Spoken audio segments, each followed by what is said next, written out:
beenyaa kee gargaarsa safaraan olii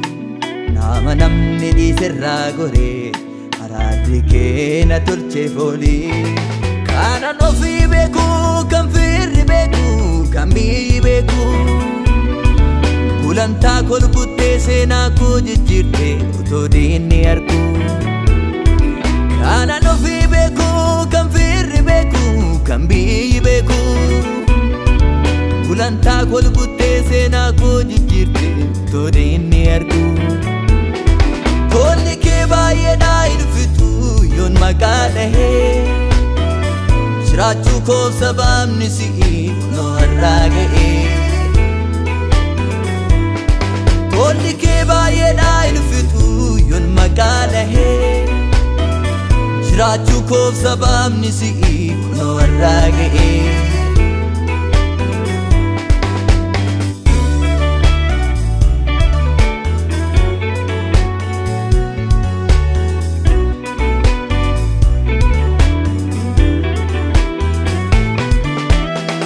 ani qabataa dhibee yaada nama camee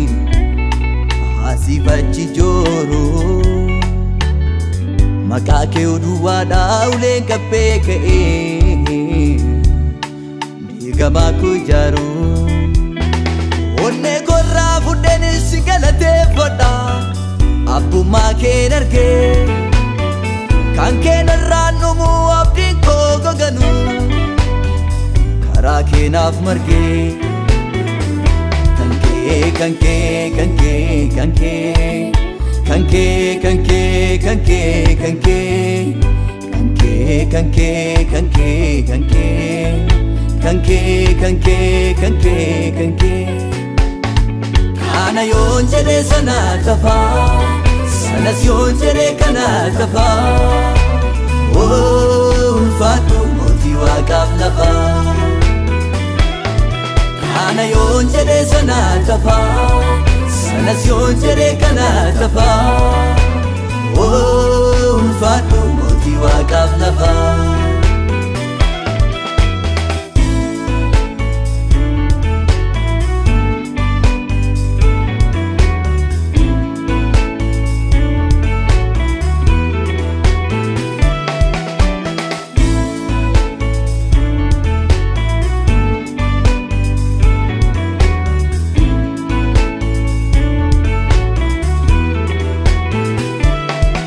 Raadhes yoon du'ee ani dhuunfaa keetii maaltu na yaaddeessa laafarratti numuu qonni koo si biraa harka waaqa keessa yoo guutee hirratee bu'aa maalii qaba wanti biiftuu gadi maana koo galgalaat Yesuus na fudhata fudhadheera qabdii Afurri kee qabsiisa kooti Afurri kee qabsiisa kooti Afurri kee ayyaanni kee qabsiisa kooti Ayyaanni kee qabsiisa kooti Ayyaanni kee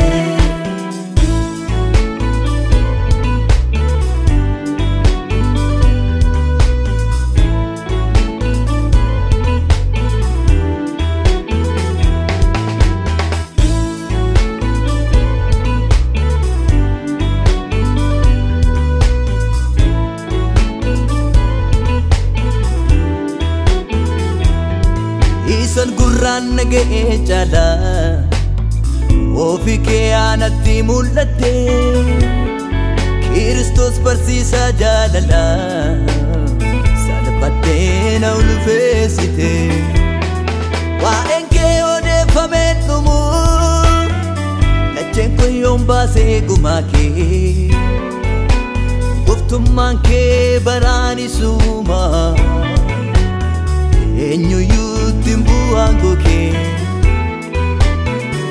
kankee kankee kankee kankee kankee kankee kankee kankee kankee kankee kankee kanke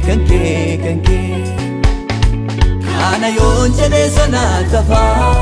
Sanas yon jede kana tafa Oh ulfatu moti waqaf tafa Kana yon jede sana tafa Sanas yon jede kana tafa Oh ulfatu moti waqaf tafa